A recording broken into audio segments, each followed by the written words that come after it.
तो साथियों नमस्कार और स्वागत है आप सभी का हमारे यूट्यूब चैनल स्टडी सर्किल में। और इस वीडियो में हम बात कर रहे हैं एसएससी सीजीएल 2024 के लिए previous year question paper set को लेकर, और ये सेट नंबर 2 है हमारा।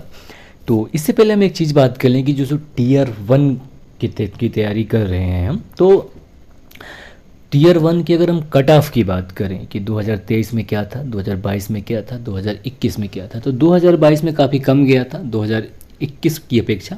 और 2023 की अगर हम बात करें तो काफ़ी टफ था कट ऑफ। जो अगर हम अनारक्षित या अनरिजर्व्ड श्रेणी की अगर हम बात करें तो इनके लिए 150.049 नंबर था, जबकि जो 2022 है उसमें 114 नंबर कट ऑफ था। इसके अलावा 2021 में 132 था। और ये जो कट ऑफ है ये असल में अंडर रिजर्व कैटेगरी के लिए था।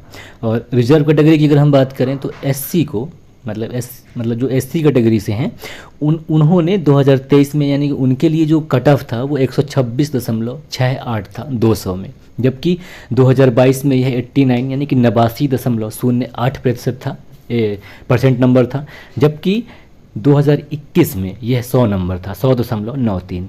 और एसटी कैटेगरी के लिए 2023 में 118 कट ऑफ गया था 118.16, जबकि 2022 में 77.57 गया था। और 2021 की बात करें तो 2021 में 93.75 गया था। इसके अलावा अगर हम ओबीसी की बात करें तो ओबीसी का जो कट ऑफ था वर्ष 2023 में वो 145.93 था, और 2014 में 114.27, यानी कि अंडर रिजर्व और ओबीसी दोनों का जो कट ऑफ था सेम था। और 2021 में 119.32 था। जबकि अगर हम ईडब्ल्यूएस की बात करें तो 143.44 ये 2023 में था कट ऑफ, और 2022 में 102 था, और 2021 में 109। तो मतलब ये ट्रेंड है जो आप देख रहे हैं कि जो नंबर जो है जो कट ऑफ है थोड़ी बढ़ रहा है। तो आपको आप ये मान के तैयारी करें कि आपको 170 नंबर लाने हैं, चूँकि माइनस मार्किंग भी है। इसके अलावा आपको सिर्फ 60 मिनट मिलते हैं, यानी कि 60 मिनट में आपको 100 क्वेश्चन करने हैं। तो इसी हिसाब से आपको काम करना है, थोड़ी सी फास्ट फॉरवर्ड, यानी कि फटाक से देखना है और तत्काल उसका रिएक्शन करना है कि उसका आंसर भाई ये होगा खट्टाक, ये करना है। ठीक है, तो अब हम चलें पहले प्रश्न की तरफ। पहला प्रश्न है,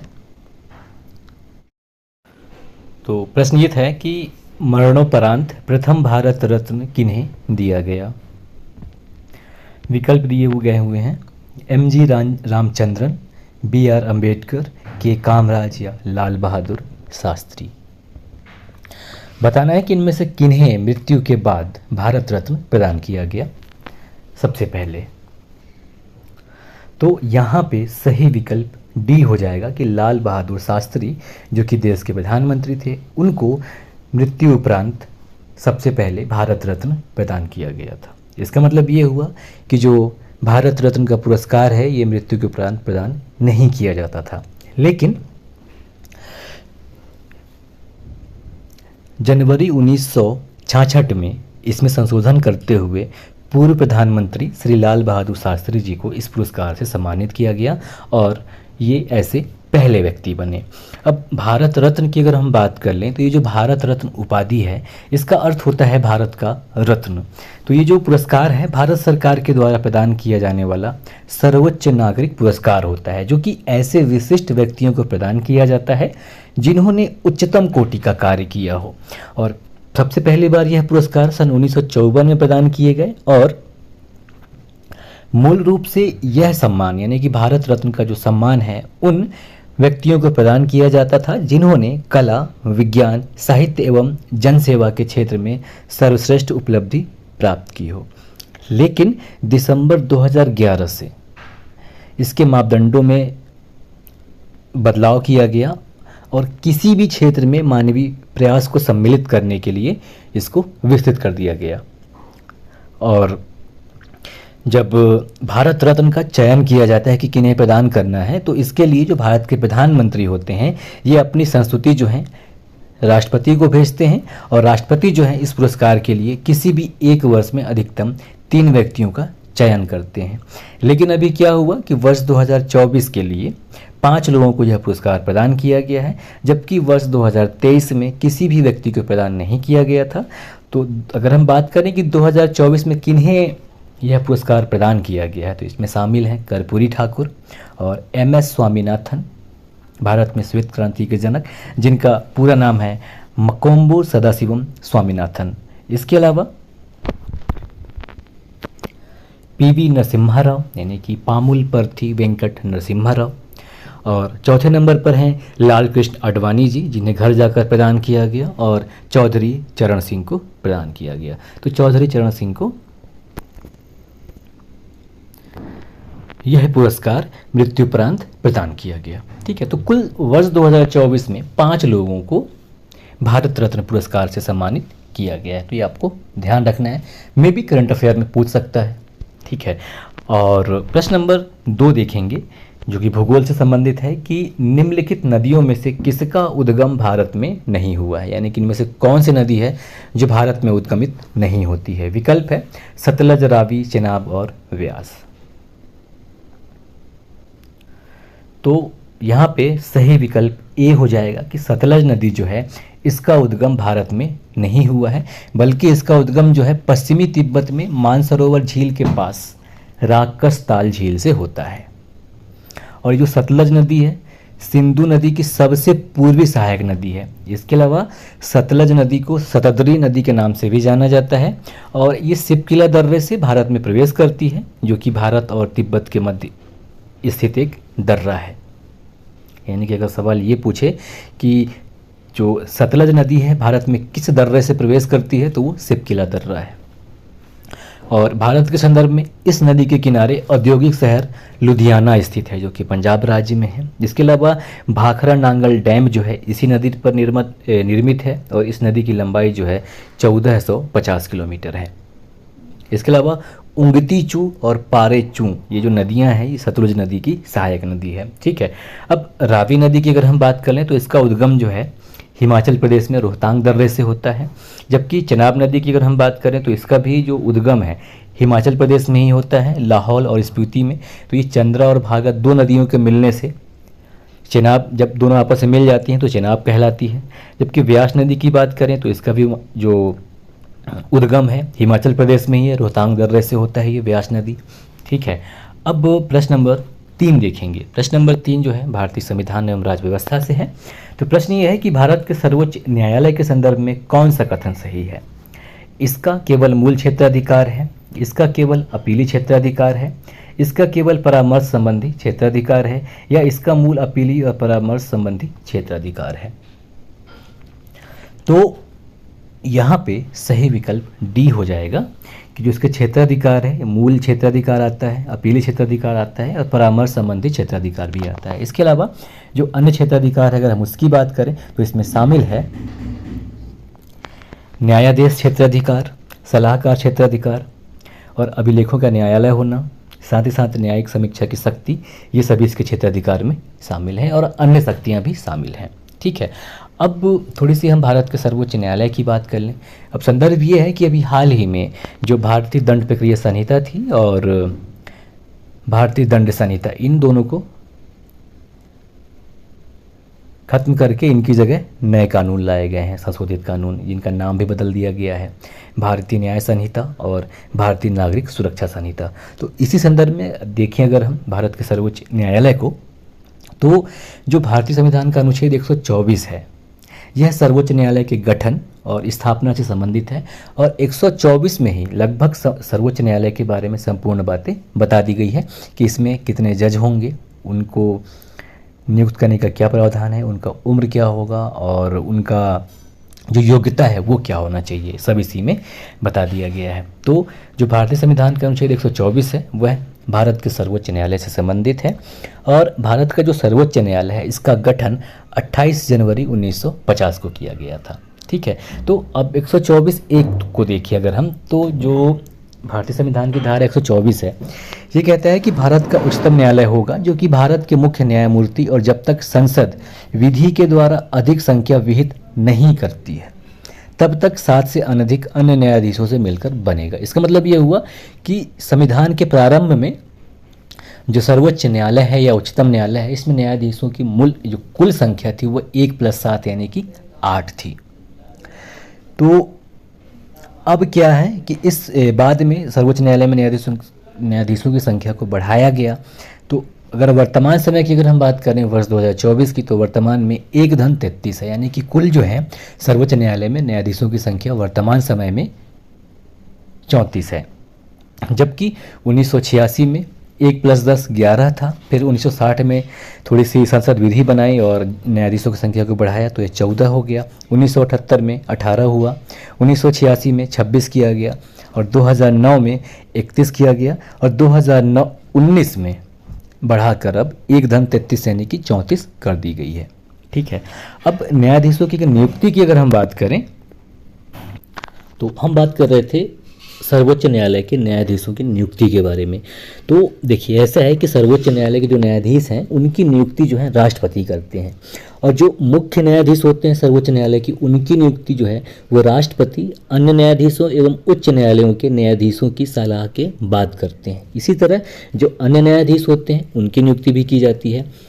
और यहाँ पे ध्यान देने वाली बात है कि मुख्य न्यायाधीश के अतिरिक्त, यानी कि जब मुख्य न्यायाधीश के अलावा किसी अन्य न्यायाधीश की नियुक्ति होती है तो उसमें मुख्य न्यायाधीश का जो परामर्श है वो आवश्यक है, यानी कि उनसे परामर्श लिया जाना आवश्यक होता है। इसके अलावा कोई भी जो न्यायाधीश हैं अगर वो चाहें तो राष्ट्रपति को अपने हस्ताक्षर युक्त इस्तीफा सौंप सकते हैं। इसके अलावा अगर हम बात करें कि न्यायाधीशों की अर्हता या योग्यता क्या होनी चाहिए जो सर्वोच्च न्यायालय के न्यायाधीश हैं, तो पहला ये है कि उन्हें भारत का नागरिक होना चाहिए। दूसरा ये कि उन्हें किसी भी उच्च न्यायालय का कम से कम 5 साल के लिए न्यायाधीश होना चाहिए। तो पहला तो ये है कि भारत का नागरिक होना चाहिए। दूसरा ये है कि उन्हें किसी भी उच्च न्यायालय का कम से कम 5 वर्ष के लिए न्यायाधीश होना चाहिए। या फिर इसी में दूसरे का ब ये है कि ऐसे व्यक्ति को किसी भी उच्च न्यायालय या विभिन्न न्यायालयों में मिलाकर 10 वर्ष का वकालत का अनुभव हो, या फिर राष्ट्रपति की राय में उसे पारंगत विधिवेत्ता होना चाहिए। ऐसे व्यक्तियों को न्यायाधीश सर्वोच्च न्यायालय का नियुक्त किया जाता है। अब न्यायाधीशों को अगर हम हटाने की बात करें तो पहला तो ये है कि या तो वो अपने इस्तीफा सौंप दें राष्ट्रपति को या फिर महाभियोग के द्वारा। तो जो महाभियोग की प्रक्रिया होती है तो इसमें क्या है, महाभियोग की प्रक्रिया जब संपन्न हो जाती है तो राष्ट्रपति के आदेश के द्वारा उच्चतम न्यायालय के किसी भी न्यायाधीश को उनके पद से हटाया जा सकता है। लेकिन राष्ट्रपति ऐसा तभी कर सकते हैं जब संसद का जो प्रत्येक सदन है वो जो उसकी कुल संख्या है उस कुल सदस्य संख्या के बहुमत के द्वारा और जो उपस्थित हैं और मत देने वाले सदस्य हैं उनके कम से कम 2/3 बहुमत के द्वारा समर्थन किया जाए तब। और जो राष्ट्रपति को जो सर्वोच्च न्यायालय के न्यायाधीश होते हैं उनको जो हटाए जाने का अधिकार है वो साबित कदाचार होता है या फिर असमर्थता, इन दोनों के आधार पर इन पर महाभियोग लाया जाता है। ठीक है, अब बात करें जो ये सर्वोच्च न्यायालय के जो मुख्य न्यायाधीश या जो अन्य न्यायाधीश होते हैं वो शपथ जो लेते हैं तो उनके लिए जो शपथ है भारतीय संविधान की अनुसूची में दी गई है। और इन जो ये शपथ ग्रहण करेंगे तो ये अपने कार्यकाल को प्रारंभ करने से पूर्व या तो राष्ट्रपति या फिर राष्ट्रपति या उनके द्वारा जो किसी को नियुक्त किया जाता है उनके समक्ष ये अपना शपथ ग्रहण करते हैं और उस पर अपने हस्ताक्षर करते हैं। और अब सर्वोच्च न्यायालय के न्यायाधीशों के अगर हम कार्यकाल की बात करें तो ऐसा है कि सर्वोच्च न्यायालय के न्यायाधीशों के लिए संविधान में कहीं पर भी कार्यकाल को तय नहीं किया गया है, लेकिन इस संबंध में संसद को विधि बनाने का अधिकार दिया गया है। यानी कि जो हालांकि हमको पता है कि जो सर्वोच्च न्यायालय है इनके जो न्यायाधीश हैं ये 65 वर्ष इनका कार्यकाल है, लेकिन भारतीय संविधान में कहीं भी इसके लिए वर्णन नहीं किया गया है, बल्कि संसद को यह अधिकार दिया गया है कि वह इसके लिए विधि बनाए। तो जो 65 वर्ष कार्यकाल है इनका, इसे संसद ने तय किया है। ठीक है, और तो यहाँ पे यह है कि जो न्यायाधीश हैं सर्वोच्च न्यायालय के उनका कार्यकाल है 65 वर्ष की आयु तक अपने पद पर बने रह सकते हैं और किसी भी प्रकार का कोई प्रश्न उठने पर उनके आयु के संबंध में जो संसद के द्वारा स्थापित संस्था है वो इसका निर्धारण करती है। ठीक है, इसके अलावा जो सर्वोच्च न्यायालय के न्यायाधीश हैं ये राष्ट्रपति को अपना लिखित त्यागपत्र दे सकते हैं या फिर संसद की सिफारिश पर राष्ट्रपति जो हैं महाभियोग के द्वारा इनको हटा सकते हैं। ठीक है, इसके अलावा एक चीज़ और है कि जो सर्वोच्च न्यायालय के न्यायाधीश होते हैं इनको या ऐसे व्यक्ति जो कि सर्वोच्च न्यायालय के न्यायाधीश के रूप में पद ग्रहण कर चुके हों, वो भारत के किसी भी न्यायालय में या किसी भी प्राधिकारी के समक्ष जो है विधि का कार्य नहीं कर सकते हैं। ठीक है, अब आगे बढ़ेंगे प्रश्न नंबर 4 की तरफ। प्रश्न नंबर 4 है, इसका बिल्कुल शॉर्ट, हमने कोई इसमें डिटेल्स नहीं दिया है। तो प्रश्न नंबर 4 है कि जल्लीकट्टू जो कि सांडों की लड़ाई है किस राज्य से संबंधित है? आंध्र प्रदेश, केरल, कर्नाटक या तमिलनाडु? तो यहाँ पे सही विकल्प डी हो जाएगा। ये जो जल्लीकट्टू त्यौहार है असल में यह तमिलनाडु में मनाया जाता है, तो सही विकल्प यहाँ पे डी हो जाएगा। ठीक है, और प्रश्न नंबर 5 है कि निम्न में से कौन सी 2 नदियाँ अमरकंटक से उद्गमित हैं? विकल्प हैं ताप्ती, नर्मदा, नर्मदा सोन, सोन बेतवा, चंबल बेतवा। तो यहाँ पे सही विकल्प हो जाएगा बी विकल्प, नर्मदा नदी और सोन नदी। तो अमरकंटक की अगर हम बात करें तो अमरकंटक जो स्थल है पवित्र नगरी है मध्य प्रदेश राज्य की। इसके अलावा अमरकंटक जगह जो है अनूपपुर जिले में आता है। तो यहाँ से 3 नदियाँ निकलती हैं, सोन नदी, नर्मदा नदी और जोहिला नदी। तो जोहिला नदी जो है ये सोन नदी की सहायक नदी है और सोन नदी जो है गंगा नदी की सहायक है, जो कि पटना के पास जाके गंगा नदी से मिलती है। लेकिन नर्मदा नदी की अगर हम बात करें तो ये गुजरात में जाके खंभात की खाड़ी में गिरती है ये, और है ना। तो नर्मदा सोन जो है मध्य प्रदेश के अमरकंटक से निकलती है। जबकि ताप्ती की बात करें तो ताप्ती भी मध्य प्रदेश से निकलती है, पर यह बैतूल ज़िले से निकलती है। और बेतवा नदी की बात करें तो यह रायसेन से निकलती है, और चंबल नदी इंदौर ज़िले से इसका उद्गम है ना।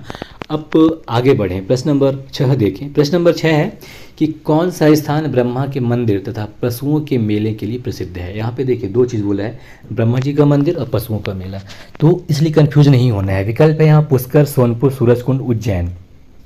तो पशुओं का मेला जो है सोनपुर में लगता है, लेकिन सोनपुर में क्या है, ब्रह्मा जी का मंदिर नहीं है। तो यहाँ पे सही विकल्प ए हो जाएगा पुष्कर। पुष्कर जो कि राजस्थान में है, यह ब्रह्मा जी के मंदिर और पशुओं के मेले के लिए प्रसिद्ध है। और प्रश्न नंबर 7 है कि फीफा यानी कि विश्व कप फुटबॉल 2026 कहाँ आयोजित किए जाएंगे? ये मैं इसलिए पूछ रहा हूँ क्योंकि देखिए अभी हाल ही में भारत कतर से हार कर फीफा वर्ल्ड कप के दौर से बाहर हो गया है। ये 2026 के लिए चल रहा था एंट्रेंस, मतलब जो क्वालिफाइंग मैच चल रहा था, तो क्वालिफाइंग मैच में भारत कतर से हार गया और भारत फीफा के दौर से बाहर हो गया। तो 2026 का फीफा बताना है कि कहाँ आयोजित होंगे, मैक्सिको, कनाडा, अमेरिका या इन सभी जगहों पर? तो यहाँ पे क्या है, सही विकल्प डी हो जाएगा कि इन सभी जगहों पर होना है। असल में ये उत्तरी अमेरिका में हो रहा है इस बार 2026 में फीफा वर्ल्ड कप। तो मैक्सिको, कनाडा और अमेरिका तीनों राज्य जो हैं मिलकर फीफा वर्ल्ड कप 2026 का संचालन करेंगे। तो सही विकल्प यहाँ पे डी हो जाएगा। और प्रश्न नंबर 8 है कि दुधारू पशुओं में कैल्शियम की कमी के कारण क्या होता है? मिल्क फीवर, खुरहा, एंथ्रेक्स या बोवाइन फ्लू? तो यहाँ पे सही विकल्प ए हो जाएगा, मिल्क फीवर होता है।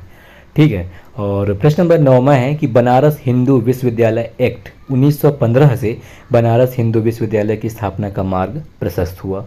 इसके संस्थापक कौन थे? पंडित मोतीलाल नेहरू, रविंद्रनाथ टैगोर, पंडित मदन मोहन मालवीय या श्यामा चरण डे? तो यहाँ पे सही विकल्प सी हो जाएगा कि पंडित मदन मोहन मालवीय जो है इसके संस्थापक थे।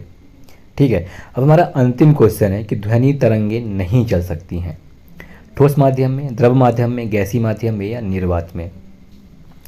तो ध्वनि जो है इनको चलने के लिए माध्यम की आवश्यकता होती है। ठीक है, तो निर्वात में क्या है, माध्यम तो कुछ होगा नहीं, तो सही विकल्प यहाँ पे डी हो जाएगा कि ध्वनि तरंगे जो हैं निर्वात में नहीं चल सकती हैं। जबकि सर्वाधिक गमन इनका ठोस में होता है, उसके बाद द्रव में होता है, फिर जाकर गैसी माध्यम में होता है। तो सही विकल्प यहाँ पे डी हो जाएगा।